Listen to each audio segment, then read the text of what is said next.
Bonjour les enfants, je suis heureux de prendre la parole pour vous adresser un petit commentaire pour vous présenter Moïse. On vous a parlé d'Abraham, de Jacob, et moi aujourd'hui j'ai envie de vous présenter un personnage très important dans la Bible qui s'appelle Moïse.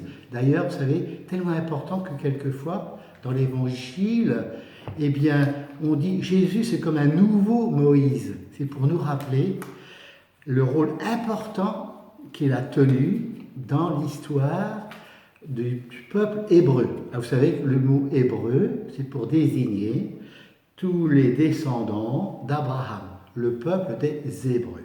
Alors, le peuple des Hébreux, alors, vous avez remarqué, la dernière fois, on vous a dit, ils se sont installés, grâce à Joseph, au pays de l'Égypte, des Égyptiens. D'accord? Et alors, en Égypte, il y a un nouveau pharaon qui s'est donc installé. Et le nouveau pharaon, le roi d'Égypte, n'a pas connu Joseph. Et alors, il s'est rendu compte, le pharaon, que le peuple des Hébreux, eh bien, il grandissait, il se développait. Puis à un moment donné, il s'est dit, oula, est-ce que les Hébreux ne vont pas devenir plus nombreux que nous, les Égyptiens?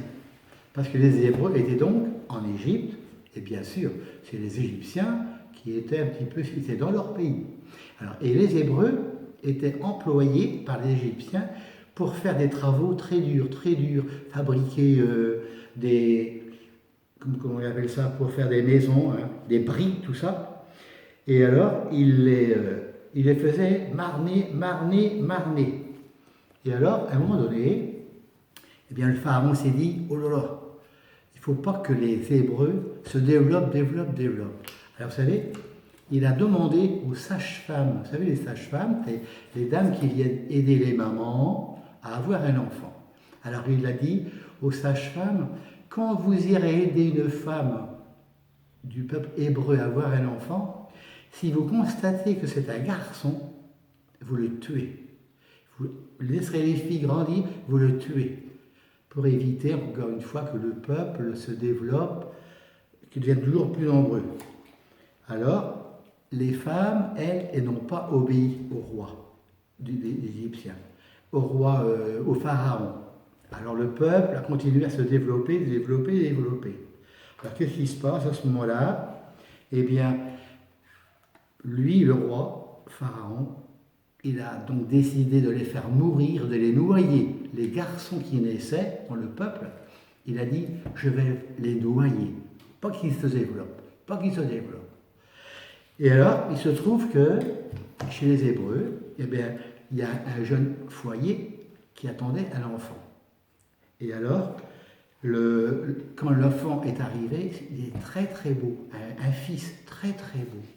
La jeune maman s'est dit, je ne vais quand même pas laisser mon enfant noyer. Elle a eu peur, parce qu'elle savait que le roi pharaon égyptien voulait tuer tous les enfants garçons qui naissaient.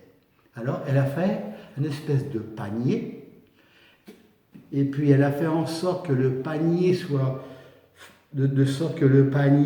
imperméable. Elle a mis son fils dans le panier et elle l'a déposé au bord du ruisseau. Et la sœur du fils de ce bébé qui était là, elle s'est cachée derrière les roseaux et elle était là en train d'observer. Et qu'est-ce qui est arrivé? Il est arrivé que la fille du roi, du pharaon, il est passé. La fille, elle s'est rendue compte qu'il y avait un bébé qui criait. Elle s'est approchée, puis elle a vu ce bébé dans le panier. Alors elle a demandé aux servantes qui l'accompagnaient, allez chercher cet enfant, apportez-le-moi. Et à ce moment-là, la sœur qui était cachée, elle s'est approchée de la fille de Pharaon, puis elle a dit, vous savez, je connais quelqu'un qui pourrait allaiter ce bébé. qui pourrait, encore une fois, l'aider à grandir. Hein. Alors, c'est ce qui se passe. Alors, comment dit-on ça? La fille du pharaon, elle a dit, ah bon, allez chercher cette femme qui pourra l'allaiter. Alors, il se trouve que la femme, elle est venue, en fait c'était la maman bien sûr, hein, et la fille du pharaon ne savait pas que c'était la maman, hein, qui allait venir, qui finalement allait élever l'enfant chez elle, hein, parce que la fille du pharaon, elle a dit à cette maman, vous allez l'élever, et puis quand il sera grand, vous me le rendrez, et il viendra vivre avec moi à la cour du pharaon. Et c'est ce qui s'est passé quand l'enfant a grandi, eh bien, il a été ramené à la maison où était la fille du pharaon. Et alors, la fille du pharaon lui a donné un nom. Et il lui a donné le nom de Moïse. Et le mot Moïse, ça veut dire sauver des eaux. Elle avait sauvé des eaux ce fils, ce garçon, qui était donc un enfant des Hébreux, d'accord, hein, les Hébreux, les Égyptiens, Pharaon, et les Hébreux. Et Moïse a donc été ramené à la cour du Pharaon. Et là, il a reçu une éducation, et puis il est devenu quelqu'un de très intelligent. Et alors, Moïse, il a grandi, et voilà qu'un jour, il s'aperçoit que un des Égyptiens tapait sur un Hébreu. Il le violentait, hein, parce que il n'était pas d'accord, sans doute qu'il ne travaillait pas assez vite, il la frappait. Alors lui, Moïse, ça l'a énervé, il n'a pas voulu laisser faire, il s'est levé, et puis finalement, il a tué l'Égyptien qui tapait sur l'Hébreu en question. Et puis, il est allé l'enfuir dans le sable. Voilà. Et alors, personne dans l'immédiat ne le savait, encore que. Parce que ensuite, Moïse s'est rendu compte que dans son propre peuple, entre eux, il y avait aussi des gens qui, entre eux, se chamaillaient. Et alors, ils étaient en train de se bagarrer. Et Moïse, il est intervenu en leur disant « Arrêtez, arrêtez, arrêtez hein ». Et alors, les gars qui se chamaillaient ont dit à Moïse « Pour qui tu te prends? Laisse-nous faire. Tu vas quand même pas, toi, te comporter avec nous comme tu t'es comporté quand tu as tué l'Égyptien. » Oula, Moïse s'est dit « Ça y est, j'ai tué l'Égyptien et voilà que tout le monde le sait.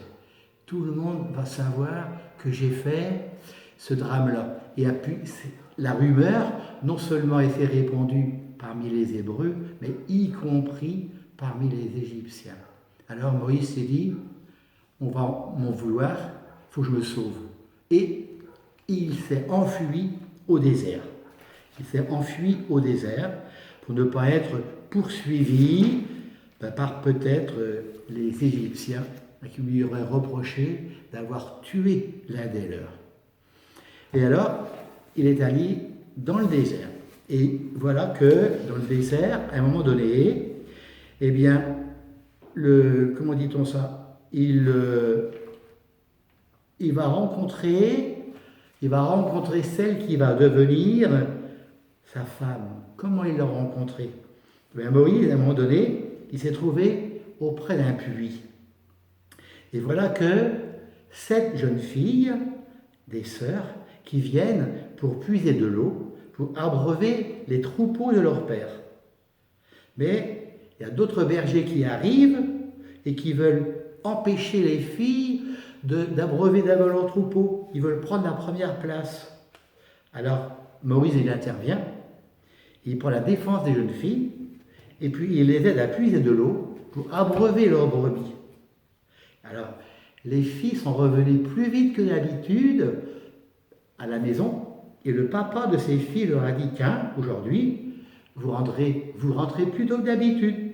Alors il explique, oui c'est vrai, il y a un Égyptien, elle ne savait pas que c'était un Hébreu, parce que Moïse était bien habillé, il avait gardé les vêtements qu'il avait à la cour du Pharaon.